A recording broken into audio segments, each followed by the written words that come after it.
탕진 리 사인볼. 탕진 리 아디다스 공인구 사인볼. 이야, 구독자 여러분에게 꼭 강인 선수의 사인을 드리도록 하겠습니다. 저는 엔리케의 축구를 굉장히 좋아했었기 때문에 저는 엔리케 감독의 유형을 잘 알아요. 엔리케가 저는 과르디올라보다 바르셀로나에서 높은 성적을 냈고 더 승률이 좋았다는 이야기를 들은 이후로 이 감독에 대해서 굉장히 궁금증이 많아졌었거든요. 근데 사실 이강인을 저는 무조건 공미로 보고 있다고 봐요. 이강인이 마요르카에서 활약한 걸 보면서 저는 무조건 이강인을 공미로 보고 있다고 보여지지 이강인을 우측 윙어로 보고 있다라는 느낌은 전혀 안 들어요. 그렇기 때문에 만약의 경우 이런 상황이 와서 베이가가 오게 된다면 이강인이랑도 당연히 경쟁을 해야겠죠. 이강인이랑도 당연히 경쟁을 해야 되겠지만 이강인의 발류와 베이가의 발류를 따져본다고 했을 때 누가 더 높냐? 솔직히 이강인이 훨씬 높아요.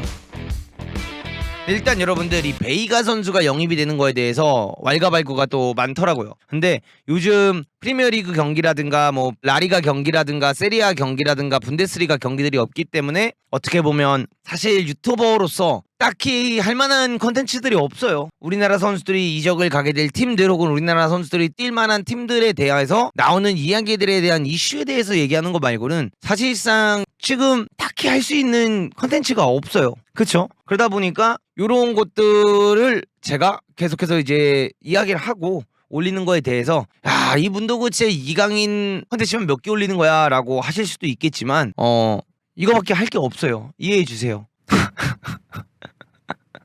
나도 다른 거 좀 올리고 싶은데 이거밖에 올릴 게 없어. 그러니까 이해 좀 부탁드릴게요. 나도 경기 뛴 거 장면 보면서 분석하고 싶고 저도 이제 그런 거 보면서 이야기를 하고 싶은데 뭐 경기가 있어야 이야기를 하지. 제가 이 칼로스 베이가 선수에 대해서 좀 봤어요. 저는 단순히 이 선수의 뭔가 그런 스탯만 바라보고 이런 것만 보진 않고 이 선수가 어떤 선수인지 이 선수가 어떤 유형의 선수고 얼마나 축구를 잘하는지를 좀 봤습니다. 일단은 간단한 스탯들을 먼저 한번 보여드릴게요. 간단한 스탯. 지난 시즌 라리가에서 셀타비고에서 여러분들 36경기를 뛰어서 11골 4어시를 했습니다. 근데 11골 4어시를 하는데 공격형 미드필더 혹은 중앙 미드필드를 뛰면서 11골을 넣었어요. 그러니까 이게 공격수로 안 뛰었는데 이 어린 선수가 11골을 넣었다는 건 사실 어마어마하게 칭찬을 해야 되는 부분입니다. 그 다음에 어시스트를 4개까지 했기 때문에 이 부분에 있어서는 이 베이가를 절대로 저평가할 수는 없는 선수다. 이렇게 말씀드리고 싶어요. 근데 이 베이가 선수의 경기라든가 하이라이트라든가 이런 거를 봤을 때 여러분들 사실 요거를 봐야 돼요. 이 선수가 그렇다면 커리어가 어마어마하냐? 이강인만큼의 커리어 혹은 지금 PSG에 오는 선수들만의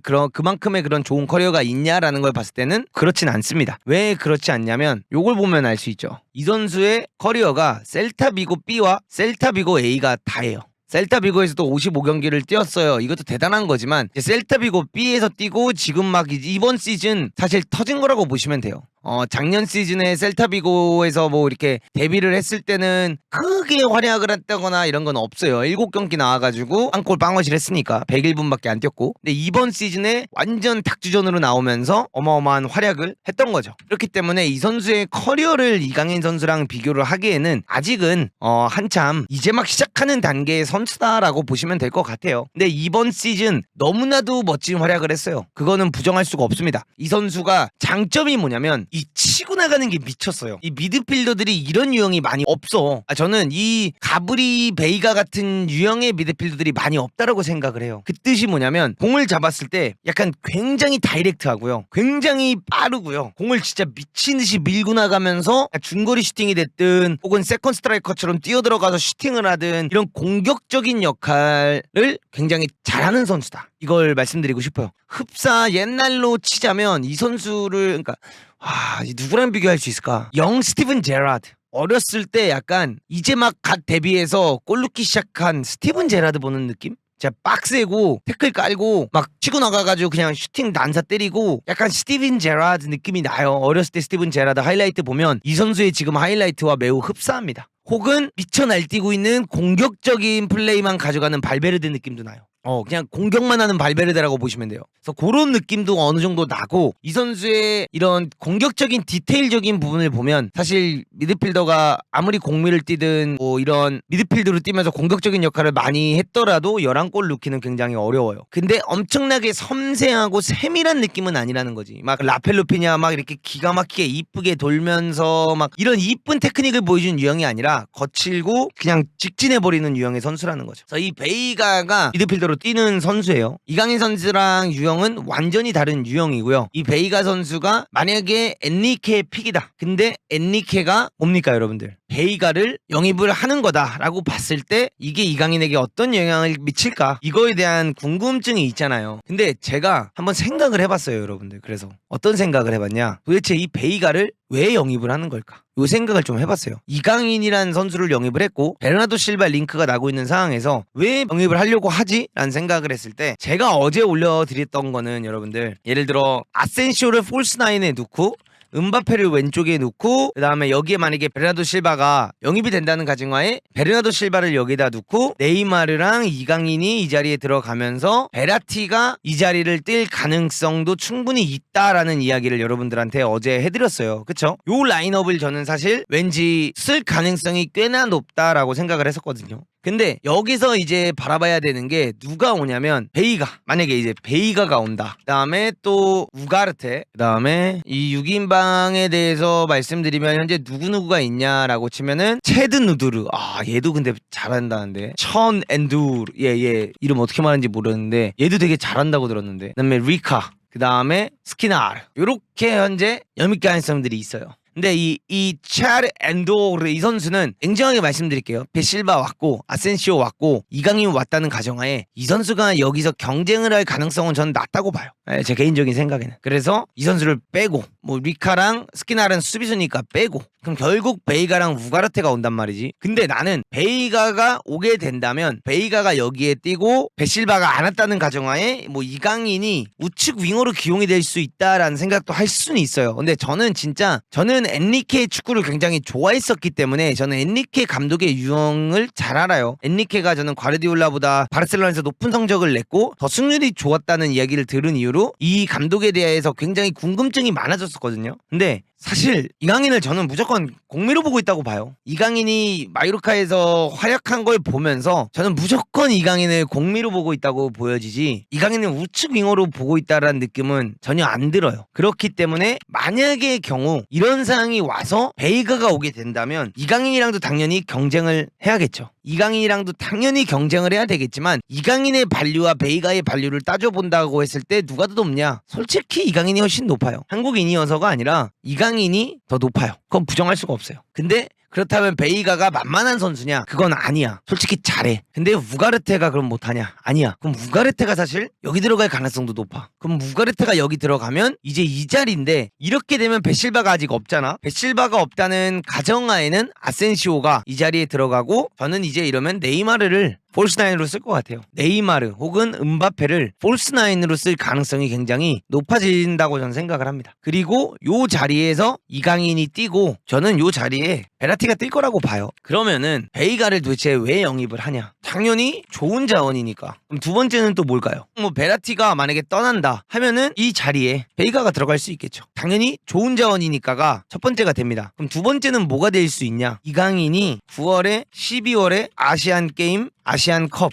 이게 있는 걸 아니까. 아니 당장 한 명의 선수가 없잖아. 그러니까 아시안게임 2주를 하잖아요. 그 2주가 짧은 시간이 아니잖아요. 2주를 갔다 오고 또 아시안컵을 가야 돼. 그러면은 어떻게 됩니까? 좋은 백업이 또 필요하잖아. 그리고 스쿼드가 넓으면 넓을수록 감독 입장에선 좋지. 왜? 어차피 이 팀도 도메스틱 트래블을 노릴 수 있을 만한 팀이니까. 도메스틱 트래블을 무조건 노릴 수 있을 만한 팀이잖아요. 그런 걸 봤을 때 베이가의 영입이 좋냐 나쁘냐? 당연히 좋은 영입이 될 수 있죠. 그래서 저는 사실상 아직까지는 베라티가 있다는 가정하면 여기에 이강인이 저는 1순위라 봐요. 뭐 감독 픽이었다. 베이가가 뭐 감독의 픽이다. 이 선수가 골을 많이 넣는다. 이런 얘기들이 있지만 사실상 여러분들 그러면은 애초에 PSG가 베이가부터 샀었겠지. 왜 이강인부터 던딜 다 해놨겠어. 우리 그런 걸 생각을 해보자. 여러분들한테 돈이 있어. 그럼 여러분들이 무언가가 구매할 수 있는 기회가 왔을 때 어떻게 구매합니까? 내가 먼저 사고 싶은 거부터 사잖아요. 나한테 먼저 필요한 거부터 사고 그 다음에도 돈이 남아. 그럼 그때는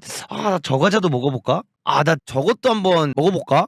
저 젤리는 어떨까 하면서 그 젤리도 사보는 거야. 무슨 말인지 알아요, 여러분들? 좋은 선수예요, 좋은 선수. 베이가 제가 나쁜 선수라고 얘기하는 게 아니에요. 정말 좋은 선수인데 엔리케 픽인 것도 아는데 그렇다면 이강인은 안 좋은 선수냐는 거야. 어쨌든 이 영입들이 구단에서 진행한 영입이라고 볼 수도 있겠지만 이 구단이 이런 영입을 하기 전에 본인들이 만약에 나겔스만이랑 얘기를 하고 있었어? 아니면 본인들이 엔리케랑 얘기하고 있었어? 이 영입에 대해서 감독과 이야기를 아예 안 했겠냐고. 당연히 했겠지. 당연히 했고 당연히 이 선수들에 대해서 이야기를 했을 때 강인이 우리가 살려고 한다. 한국 국가대표 선수고 너무 좋은 선수다. 당신 얘 사면 쓸 거냐? 우리의 영입 리스트가 현재 마음에 드냐? 이런 거는 PPT를 통해서 대화가 다 끝난 상태일 거라는 거예요. 무슨 말인지 아시겠죠? 그러니까 벌써 예를 들어 이 PSG 사인이 되겠다라고 해서 오겠다고 하니 6인방 있잖아요. 이 6인방에 대해서는 여러분들 다 감독들의 어느 정도 동의도 있을 거라는 부분을 좀 말씀드리고 싶은 거예요. 막 베이가가 지금 엔리케의 첫 번째 픽이다 이렇게 생각하실 필요가 없는 게 이 중에 여러 명이 엔리케의 픽일 수도 있어요. 벌써 무슨 말인지 아시겠죠? 네, 그래서 이런 선수들이 오는 거가 걱정인 거는 전 안 되고 이런 걱정을 크게 할 이유가 없다고 생각을 해요. 그러니까 이강인이 애초에 왜 PSG를 갔겠냐고만 생각을 하시는 게 저는 맞다고 생각을 해요. 이강인이 PSG에 간 이유는 뭡니까? 이번 시즌 말도 안 되게 존나게 잘해서요. 그쵸? 말도 안 되는 퍼포먼스를 보여줬고 말도 안 되게 축구를 잘해서 PSG를 간 거란 말이지. 동팡조우가 지금 맨유 가는 것처럼 가는 게 아니잖아. 그렇게 티셔츠 팔러 가는 게 아니잖아. 우리 지금 강인이가 걱정할 이유가 없어요. 검증을 완벽히 받고 가는 거예요. 그리고 반대로 어느 팀을 가든지 간에 경쟁은 해야 돼요. 저는 이 이강인 선수가 사실 현재 PSG 스쿼드를 보면 메시가 그대로 있었던 게 아니라면 전 이강인은 닥주전이 될 거라고 봐요. 전 진짜 그래요. 메시가 만약에 아직 남아있었다. 근데 베실바까지 온다. 아센시오가 왔다. 하면 난 좀 걱정됐을 것 같아. 솔직히. 야 진짜 주중 경쟁 개빡세겠는데? 야 이강인 쉽지 않은 시즌을 보내겠다. 이런 생각을 했을 것 같거든. 근데 메시 떠났지. 지금 뭐 네이마르 어쨌든 간에 PSG 팬들 사이에서 분위기 안 좋지. 음바페도 지금 어쨌든 간에 내년이면 나간다는 이야기 있지. 아센시오 뭐 좋은 선수지. 좋은 선수지만 이강인도 아센시오처럼 스페인 사람이었으면 레알이나 바르셀로나 17살 때 18살 때 갔겠지. 작년에 퍼포먼스를 아센시오랑 이강인을 비교해봤을 때 누가 더 잘했냐고 했을 때 이강인이 더 잘했지. 라리가가 세냐 포르투갈 리그가 세냐 했을 때 라리가가 더 세지. 그래서 우가르테가 온다? 뭐 어쩌라고. 셀타비고에서 뛰었어. 그 셀타비고에서 골 많이 넣은 거 알겠어. 너무 좋아. 근데 그래서 셀타비고가 작년에 몇 위 했어? 셀타비고는 13회를 했어요. 근데 마요르카는 9위를 했어요. 마요르카 9위 만드는 게 쉬운 건 줄 압니까? 아니 마요르카의 9위가 이거 보통 쉬운 일이 아니에요. 이 은디아에랑 이 카드웨어가 주전으로 뛰는 이 팀이 9위한다는 거에 기적이에요. 근데 이 선수의 이런 뭔가 하이라이트를 보고 이 베이가 선수의 이런 것들을 봤을 때 냉정하게 좋은 선수는 맞는데 이강인보다 더 잘한 시즌을 보냈다. 얘가 지금 이강인과 충분히 경쟁 대상이 될 수는 있는 능력을 갖춘 선수지만 애초에 퀄리티 자체가 다르다. 라고 볼 수 있어요. 전 그거 말씀드리고 싶은 겁니다. 그래서 너무 걱정을 안 했으면 좋겠어요. 저는 이강인 선수는 굉장히 똑똑한 선수라고 생각을 해요. 지금 커리어에서 이강인에게 너무나도 중요한 시점이거든요. 이강인 선수가 지금 이 시점에서 어떤 팀을 가느냐, 지금 이강인 선수가 이 시점에서 이 팀을 왜 가느냐가 중요해요. 어떤 팀을 왜 가느냐. 근데 겨울 이적 시장 때부터 이적에 대한 이야기가 나왔는데 제가 어제도 말씀드렸지만 아틀레티코 마드리드를 갑자기 그냥 빠그라뜨리고 본인이 PSG를 선택한 데는